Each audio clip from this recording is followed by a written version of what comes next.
Mula noon, kasama ko na to sa aming almusal.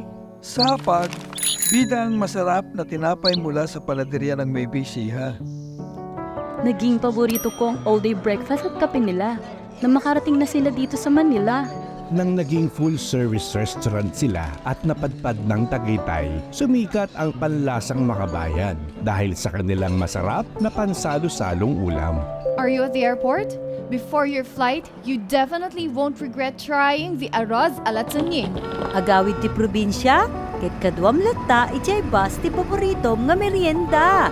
Di lang tinapay o lutong ulam ang maite-take home dahil may ready-to-cook and ready-to-heat meals na kaming pwedeng i-share kay Ate, Ahya, kahit pati kila Angkong. Deserve kong mag-add to cart ng mga favorite pantry staples ko sa different delivery app. Mabibili ko na rin sa malapit na groceries ang mga paboritong breads ng mga chikiting. Nagmamadali? Huwag mag-alala. Dahil sa convenience stores, masasatisfy mo na ang iyong cravings. Ngayon, sila ang paborito ng kumpanya ko sa mga handaan. Hindi lang Pinoy ang kainan, pang-international na rin ang datingan.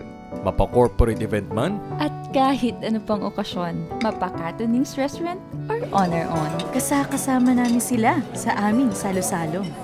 Ngayon, giving gift is made easy dahil nakaka-happy ang kanilang especially made gift packs. Huwag kalimutan ang kanilang very yummy at convenient na pack meals.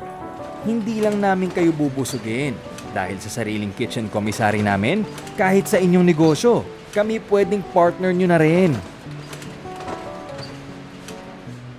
Ang layo na ng narating natin.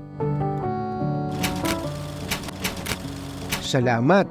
Hanggang ngayon, kahit sa ang hapag ng Catonings, kasama ka pa rin namin.